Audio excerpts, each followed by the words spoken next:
Assalamualaikum warahmatullahi wabarakatuh. Selamat pagi anak-anakku semua, kelas 9. Pada pertemuan kali ini kita masih di bab yang sama, yaitu listrik statis.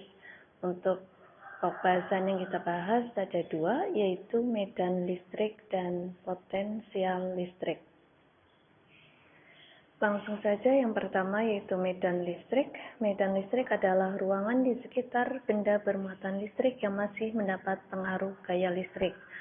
Untuk arah garis gaya medan listriknya, itu kalian harus perhatikan, dia itu keluar dari kutub positif atau muatan yang positif dan menuju ke muatan yang negatif.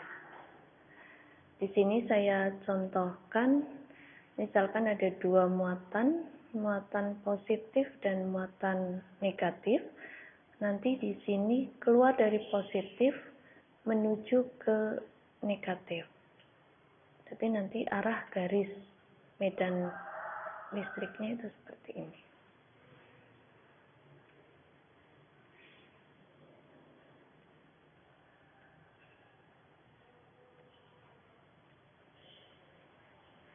Jadi selalu keluar dari positif menuju ke negatif. Lalu bagaimana jika ada dua muatan yang sejenis? Misalnya di sini positif dengan positif. Nanti ini tetap keluar dari positif.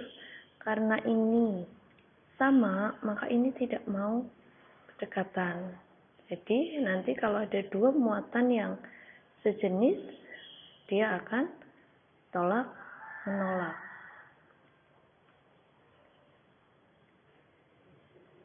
Jadi semuanya keluar dari muatan yang positif. Kalau muatannya negatif, bagaimana? Ini sama. Nah, ini arahnya ke sini. Ini juga akan terjadi tolak menolak. Maaf, ini keliru. Arahnya ke sana. Karena menuju ke negatif.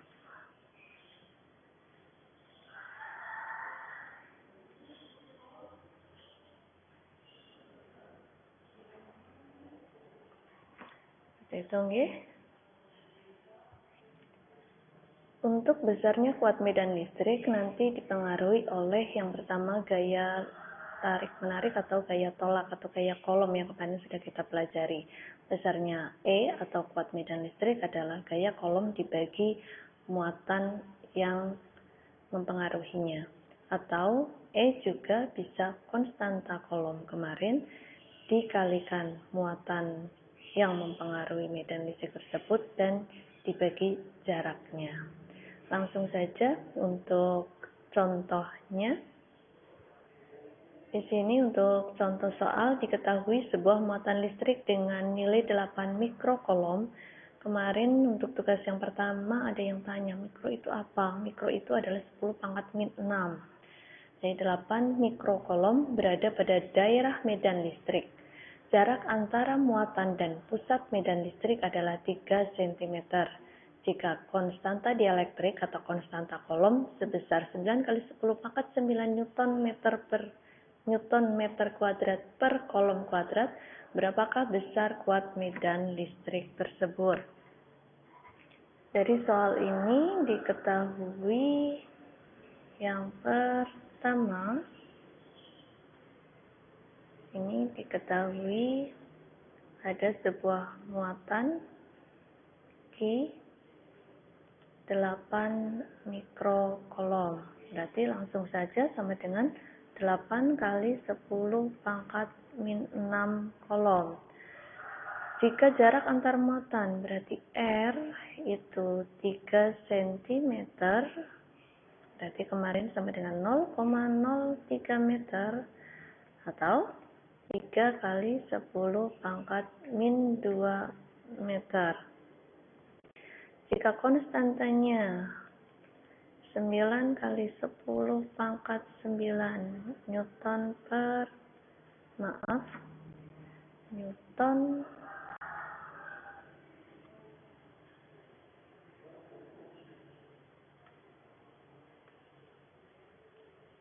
meter kuadrat per kolom kuadrat. Di sini ditanyakan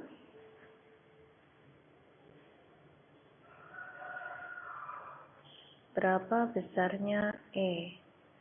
Tadi ada dua rumus untuk mencari besarnya medan listrik. Bisa pakai F per Q atau K kali Q per R kuadrat. Karena di sini di soal tidak diketahui F-nya, berarti kita gunakan yang K kali Q per R kuadrat. Jadi nanti di sini jawab E sama dengan K kali Q per R kuadrat. K-nya 9 kali 10 pangkat 9 kali Q-nya 8 kali 10 pangkat min 6 per R-nya 3 kali 10 pangkat min 2, tapi di sini kuadrat. Sama seperti kemarin, langkahnya dikelompokkan dulu yang bukan bilangan berpangkat, berarti 9 dengan 8. Kemudian digabungkan yang berpangkat. Di sini pangkat 9 dengan pangkat min 6 per 3 kuadrat itu 9. Hati-hati nggih, kemarin ada yang 3 kuadrat itu 6. Bukan dikalikan tapi dikuadratkan. Yang dikalikan itu pangkat yang di sini. Jadi ini 9 kali 10 pangkat min 4. Kalau ada yang sama disederhanakan, 9 dengan 9, berarti hasilnya 8 kali 9 dikurangi 6, 3, berarti 10 pangkat 3, negatifnya pindah ke atas, berarti jadi plus 4. Berarti kesimpulannya E sama dengan 8 kali 10 pangkat 7. Untuk satuannya apa? Ingat lagi tadi. Satuannya adalah Newton per kolom. Jadi nanti di sini satuannya adalah Newton per kolom.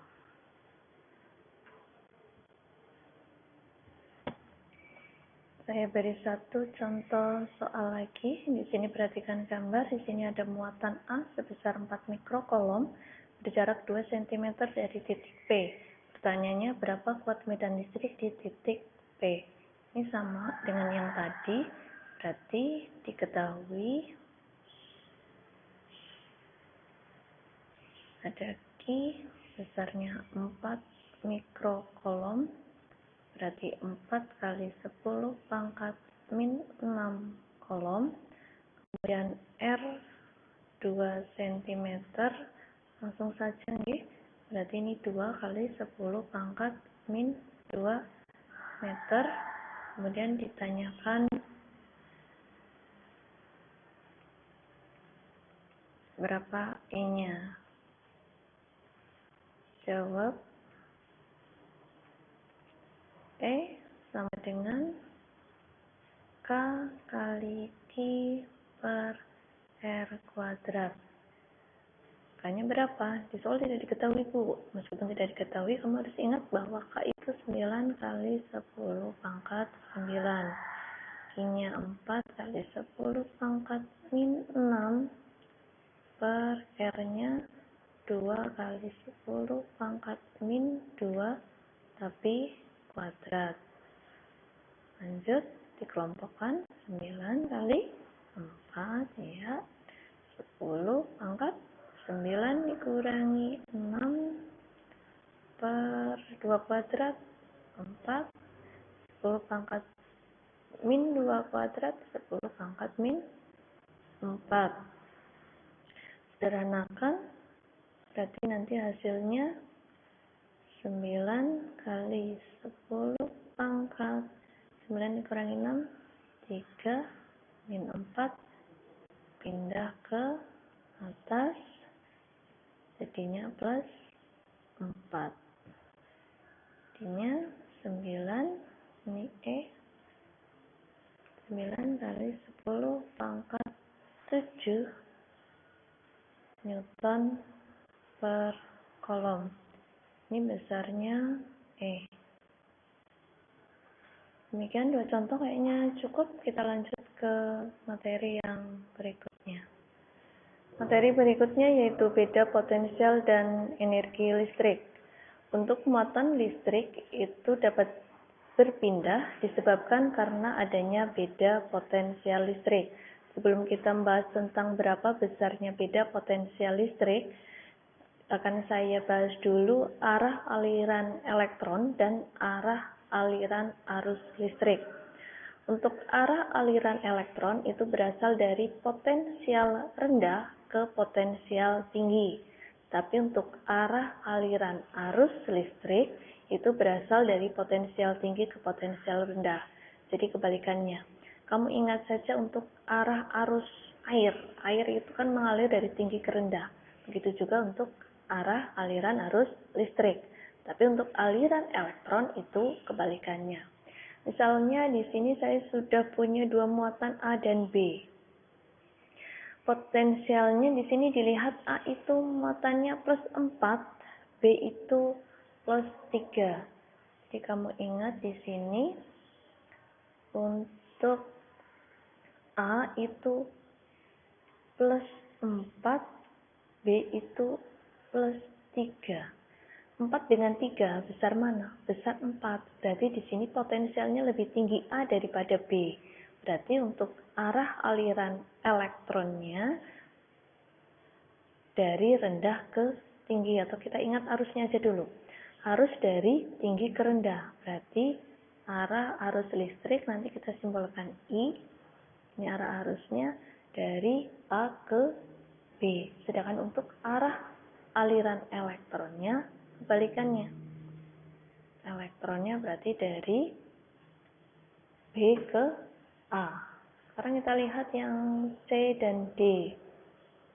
Negatif 4 dengan negatif 3. Besar mana? Bukan besar 4 loh ya. Karena ini negatif, otomatis besar yang min 3. Berarti arah arusnya dari min 3 ke 4. Dari D ke C. Ini arah arusnya.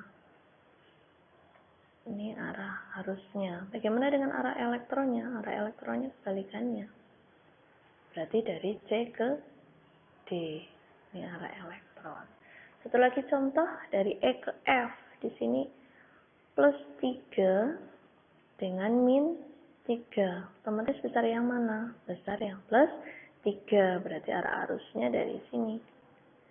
Nah, ini arah arusnya. Arah elektronnya kebalikannya. Berarti dari E ke F. Ini arah elektronnya. Semoga bisa dipahami. Lanjut ke berikutnya. Untuk besar beda potensial listrik itu tergantung dari energi listrik dan muatan listrik yang dipindahkan. Dapat dirumuskan V itu beda potensial, itu besarnya V per Q, dengan V adalah energi listrik, satuannya nanti Joule, untuk Q itu muatan listrik, nanti satuannya kolom. Jadi nanti beda potensial listrik itu Joule per kolom, atau disebut dengan volt, itu nama lainnya. Seperti itu, langsung saja ke contoh soal.